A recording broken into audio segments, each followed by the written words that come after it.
Tito was a boy with a head full of stars. Every night, he would stare out his bedroom window, dreaming of planets, comets, and galaxies far away.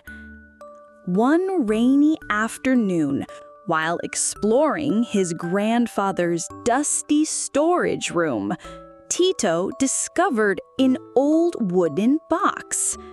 Inside was a strange parchment, a star map unlike any he had seen in his astronomy books. The stars weren't in the usual constellations.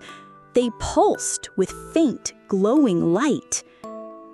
As Tito ran his fingers over the strange markings, the map suddenly glowed bright.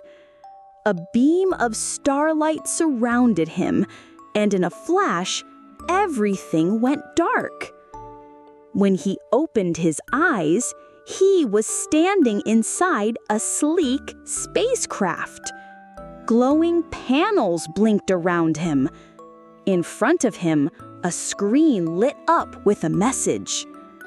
"Welcome, Tito, holder of the star map. Your mission: visit 5 distant planets. Collect the 5 fragments of the heart of the universe to find your way home." Tito blinked in awe. This was the journey he had always dreamed of, but it was real. The ship guided Tito to the first destination, Sonoris, a planet of endless sound.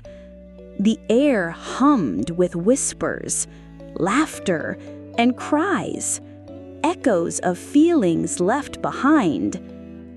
Tito met beings made of sound waves, gentle, shimmering creatures who taught him to listen, not just with ears, but with his heart. He was led into a quiet cave where he heard voices from his own past, fear before school presentations, anger when misunderstood, joy when he helped a friend. One sound echoed louder than the rest, his own voice full of doubt. To find the first fragment, he had to face it. He closed his eyes and spoke. "I hear you, but you're not all of me." The sound quieted, and a glowing crystal floated before him, the fragment of honesty. Next, Tito arrived at Myrtila, a planet wrapped in deep darkness. Shadows crawled across the ground, whispering fears and doubts. Tito walked through a forest without light, guided only by instinct. The shadows whispered, "You'll never be enough. They'll laugh at you. You're just a dreamer." Tito almost turned back, but he remembered what the sound beings taught him.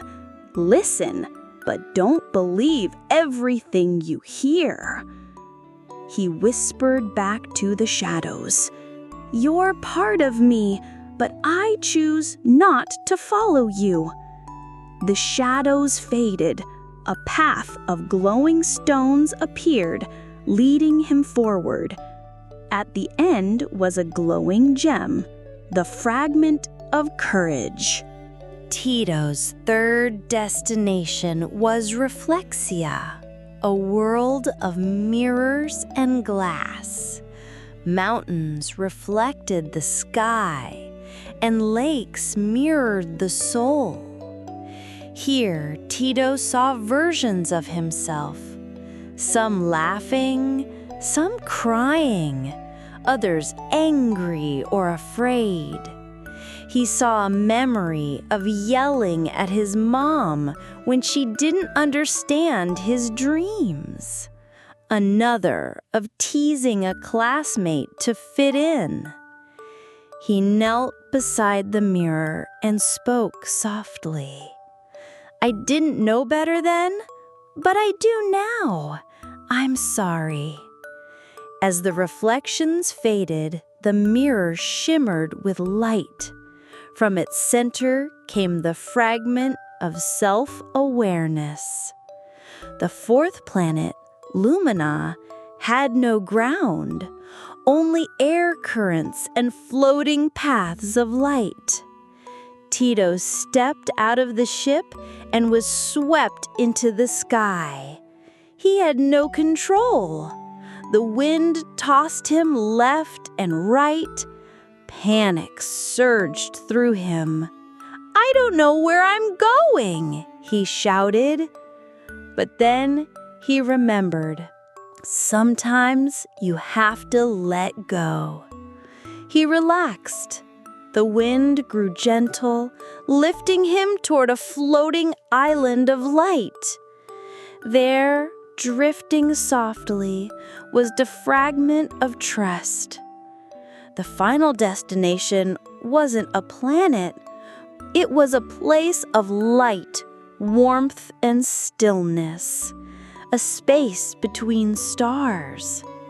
As Tito floated into the light, he saw the 4 fragments orbiting him. Then a vision formed around him: Sonorous, Murdala, Reflexia, Lumina, all the lessons, all the feelings. A voice echoed gently. "You've listened. You've faced your fear. You've seen yourself. You've let go. Now, one piece remains." Tito looked into his chest, and there, glowing softly, was the last piece. The fragment of self-love. All 5 fragments came together in a radiant pulse. The ship reappeared and gently brought him back.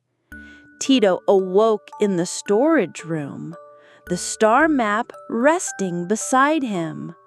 But now, it no longer glowed with stars. It glowed from within. Final thought. Exploring the outside world helps us understand the universe. But exploring within, that's how we understand ourselves.